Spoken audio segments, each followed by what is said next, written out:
డబ్బు, అనారోగ్యం, ఉద్యోగం, వ్యాపారం, అప్పులతో బాధపడుతున్నారా? మీకోసమే లాంచ్ యువర్ ఫ్యూచర్ ప్రోగ్రామ్.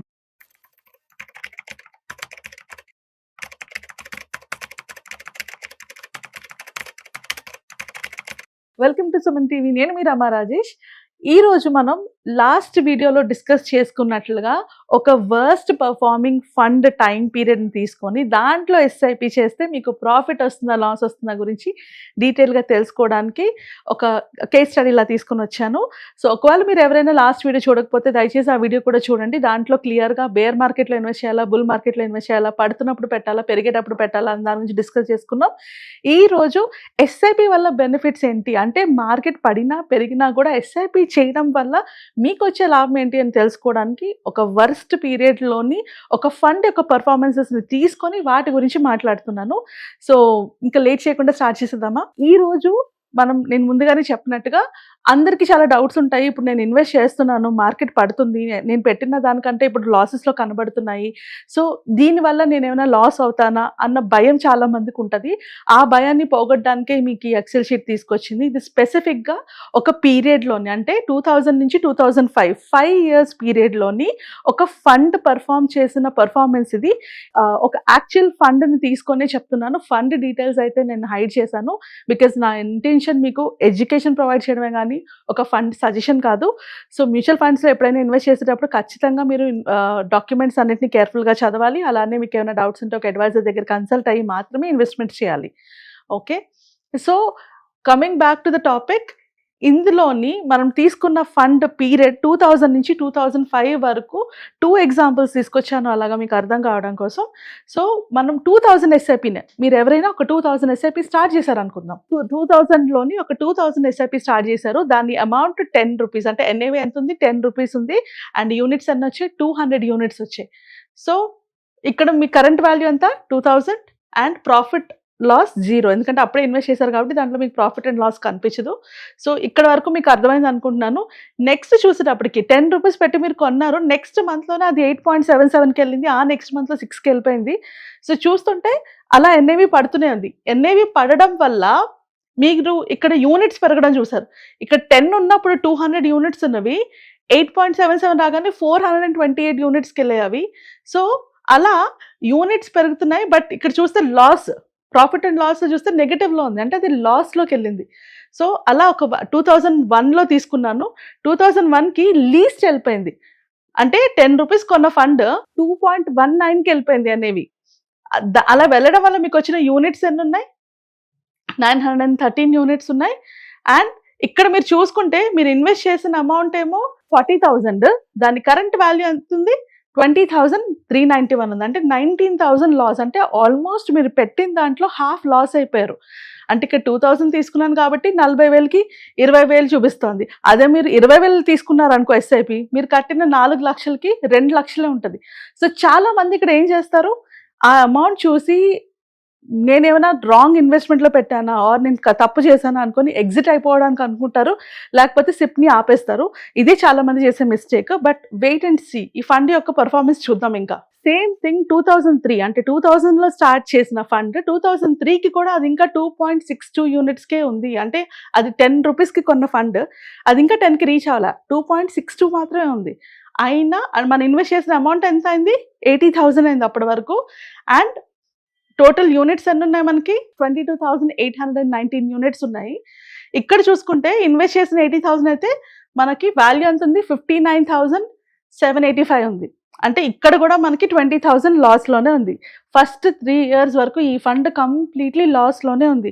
ఎవరైనా 10 రూపీస్ పెట్టుకున్న ఫండ్ని ఇప్పుడు 2 రూపీస్కి వచ్చేసిందంటే దాన్ని ఎలాంటి ఫండ్ అంటాం, అది కంపల్సరీగా వర్స్ట్ ఫండ్ అనే కదా అనుకుంటాము. But this is where magic happens. ఎందుకంటే మీరు ఎస్ఐపి చేస్తున్నారు కాబట్టి ఇర్రెస్పెక్టివ్, అక్కడ కూడా మీరు డౌట్ పడకుండా ఎస్ఐపి కంటిన్యూ చేసి ఉంటే ఇప్పుడు 2005కి వచ్చేటప్పటికి ఈ 2000 రూపీస్ కడుతున్న ఎస్ఐపికి ఇప్పుడు కరెంట్ వాల్యూ 7 రూపీస్కి ఉంది. అంటే 7 అనేవి 7.02 ఉంది. ఇది 1,22,000 ఉంది మీరు ఇన్వెస్ట్ చేసింది. అండ్ ప్రాఫిట్కి వచ్చేటప్పటికి 2,18,713 రూపీస్ ఉంది.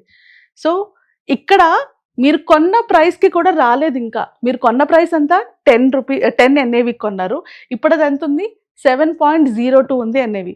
సో మీరు కొన్న ప్రైస్ కూడా రాకుండానే మీకు ప్రాఫిట్ కనిపిస్తుంది. అండ్ దీని ప్రాఫిట్ చూస్తే దాని రిటర్న్ ఎంత వచ్చింది, 22.06% రిటర్న్ వచ్చింది. ఈవెన్ బిఫోర్, అంటే మీరు ఆ కొన్న ప్రైస్కి రీచ్ అవ్వకముందే 22.06% రిటర్న్ వచ్చింది. ఎందువల్ల వచ్చింది? ది రూపీ కాస్ట్ యావరేజింగ్ అంటారు దీన్ని. అంటే మీరు ఒకే ఒక ఫండ్ని 10 రూపీస్లో కొన్నారు, 2 రూపీస్లో కొన్నారు, 5 రూపీస్లో కొన్నారు, 7 రూపీస్లో కొన్నారు, అలా కొంటూనే ఉన్నారు, ఎక్కడ ఆపలేదు. ఇర్రెస్పెక్టివ్ ఆఫ్ ద మార్కెట్ మీరు దాన్ని ఆపకుండా కంటిన్యూ చేయడం వల్ల మీరు కొన్న ప్రైస్కి కూడా అది రీచ్ అవ్వకపోయినా కూడా మీకు రిటర్న్ 22% జనరేట్ చేసింది. అండ్ మీరు ఇన్వెస్ట్ చేసిన అమౌంట్ అంటే 12,02,000కి 2,11,000 అయింది. ఇది ఇంకొక fund, same case, similar case fund ఇది కూడా. ఇది 16 రూపీస్ ఎన్ఏవిలో స్టార్ట్ చేశారు అనుకుంటే మీరు చూస్తే 16 రూపీస్ ఉన్నది 2001 కల్లా 2.52 ఎన్ఏవి ఎంతకి వెళ్ళిపోయింది, 2 రూపీస్ 2.52కి వెళ్ళిపోయింది. సో బట్ ఇక్కడ అక్యుములేట్ అయిన యూనిట్స్ చూడండి, 16 రూపీస్ పెట్టున్నప్పుడు 120 యూనిట్స్ కొంటే 2.52 అయ్యేటప్పటికి 793 యూనిట్స్ కొన్నారు. సో దీనివల్ల ఏం జరిగింది, ఇక్కడ మీరు పెట్టిన అమౌంట్ 40,000 పెడితే లాస్ 22,000 ఉంది, 17,000 మీరు పెట్టిన దాంట్లో మిగిలింది. స్టిల్ కంటిన్యూ చేసి ఇర్రెస్పెక్టివ్ మార్కెట్ పెరిగిందా పడిందా అని ఆలోచించకుండా కంటిన్యూ చేసి ఉంటే 2005కి అది 9.63, అంటే మీరు కొన్నదానికి కూడా ఇంకా రీచ్ అవ్వలేదు. అవ్వకపోయినా కూడా మీరు పెట్టిన అమౌంట్ 12,02,000 అయితే మీకు వచ్చింది 2,23,000 వచ్చింది. సో వీటన్నిటిలో ఏం చెప్పడానికి ట్రై చేస్తున్నానంటే, మార్కెట్ పడినా పడకపోయినా, అంటే ఆ ఫండ్ యొక్క పర్ఫార్మెన్స్ ఎలా ఉన్నా కూడా ఎస్ఐపికి ఉన్న advantage rupee cost averaging. So మీరు ఎలాంటి ఫండ్లో పెట్టినా కూడా రూపీ కాస్ట్ యావరేజింగ్ వల్ల మీరు మీ మనీని లాస్ అవ్వరు. And whether it is a bear market or bull market. So ఈ 2 షీట్స్ మీకు చూపించడానికి మెయిన్ రీజన్ ఏంటి అంటే, ఎస్ఐపి వర్క్స్. ఎస్ఐపి బ్యాడ్ ఫండ్స్లోని వర్క్ చేస్తుంది, గుడ్ ఫండ్స్లోని వర్క్ చేస్తుంది. అలాగే బ్యాడ్ మార్కెట్లోని వర్క్ చేస్తుంది, గుడ్ మార్కెట్లోని వర్క్ చేస్తుంది. ఎస్ఐపికి టైమింగ్తో సంబంధం లేదు. ఎస్ఐపి వోలటాలిటీని కంట్రోల్ చేయడానికి ఎస్ఐపి అన్న ఒక ప్రోడక్ట్ని మనం యూజ్ చేస్తున్నాం. And losses in SIP are normal. ఇప్పుడు మీ పోర్ట్ఫోలియో నెగిటివ్లో కనబడుతున్నా, ఇప్పుడు మీ ఎస్ఐపి నెగిటివ్ చూపిస్తున్నా, దోస్ ఆర్ నార్మల్. దాన్ని చూసి భయపడద్దు. మీరు ఎగ్జాంపుల్ చూస్తే 76,000 ఇన్వెస్ట్ చేసింది 52,000కి వెళ్ళింది, 24,000 లాస్లో ఉంది మనం చూసిన వాటిలో. బట్ అయినా కూడా అక్కడే మనకి మ్యాక్సిమం యూనిట్స్ అక్యుములేట్ అవ్వడం వల్ల ఎట్ ది ఎండ్ అంటే 2005కి వచ్చేటప్పటికి మనకి 22% రిటర్న్ కనిపించింది. So losses in SIP are normal. మీ పోర్ట్ఫోలియో లాసెస్ కనిపిస్తే అది నార్మల్, అది మీ ఫ్యూచర్ వెల్త్ కోసం క్రియేట్ అవుతుంది అని అర్థం చేసుకోండి. అండ్ థర్డ్, ఈ ఎస్ఐపి అడ్వాంటేజ్ ఏంటంటే, ఇలాంటి వాలటైల్ మార్కెట్లోనే మీకు ఎక్కువ యూనిట్స్ అక్యుములేట్ అవుతాయి and that is where you get your returns. So అది ఎస్ఐపి యొక్క అడ్వాంటేజ్. అంటే ఎన్ఏవి పడిపోతే యూనిట్స్ పెరుగుతాయి, ఎన్ఏవి పెరిగితే ఆర్ ఎన్ఏవి రికవర్ అయితే మీ పోర్ట్ఫోలియో పెరుగుతుంది. సో అది మీ మైండ్లో ఉండాలి కంపల్సరీగా. Time in the market beats best performing fund. ఇది టాప్ పర్ఫార్మింగ్ ఫండే ఉండాలి, బెస్ట్ ఫండే ఉండాలి అన్నది పెట్టుకోవద్దు. మీరు ఎంత లాంగ్ ఉన్నది, వరస్ట్ పర్ఫార్మింగ్ అయినా బెస్ట్ పర్ఫార్మింగ్ అయినా కూడా ఎస్ఐపి చేసినప్పుడు మీరు ఎంత లాంగ్ ఉంటే అంత రిటర్న్స్ బాగుంటాయి. ఇది లంసమ్కి అప్లికేబుల్ కాదు, ఇది ఓన్లీ ఎస్ఐపికి మాత్రమే applicable. And most important, discipline. ఎస్ఐపిలో మనకు వచ్చేది ఏంటి, ఇర్రెస్పెక్టివ్ మార్కెట్ పెరిగినా పెరగకపోయినా ఏమైనా కూడా డిసిప్లిన్డ్గా ఇన్వెస్ట్ చేయడం వల్ల డిసిప్లిన్ బీట్స్ ఇంటెలిజెన్స్. అంటే మీరు ఎంత స్మార్ట్ వర్క్ చేసి ఎంత బెస్ట్ ఫండ్స్ ఐడెంటిఫై చేసినా కూడా ఎవరైతే ఏమి చేయకుండా డిసిప్లిన్గా ఇన్వెస్ట్ చేస్తారో వాళ్ళే మీకన్నా ఎక్కువ వెల్త్ని జనరేట్ చేసుకోగలరు. And last but not the least, SIP losses are part of this SIP and it's not a failure. మీకు ఆ లాసెస్ వల్లే ఫ్యూచర్లో ఎక్కువ రిటర్న్స్ వస్తాయి, బిగ్గెస్ట్ రిటర్న్స్ వస్తాయి.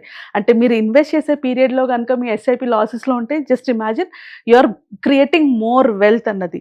సో ఎవరికైనా ఇలాంటి మార్కెట్లో నా ఎస్ఐపి లాస్లో ఉంది ఆర్ నా ఫండ్ బాగా పర్ఫామ్ చేయట్లేదు అని అనిపించినప్పుడు దయచేసి ఎగ్జాంపుల్స్ గుర్తుపెట్టుకోండి. ఎంత వర్స్ట్ పర్ఫార్మింగ్ ఫండ్ అయినా కూడా ఈ మార్కెట్లో ఎగ్జిట్ అవ్వకూడదు. లాసెస్లో ఉన్నప్పుడు అస్సలు ఎగ్జిట్ అవ్వకూడదు. లాసెస్లోనే వెల్త్ బిల్డ్ చేసుకుంటారు.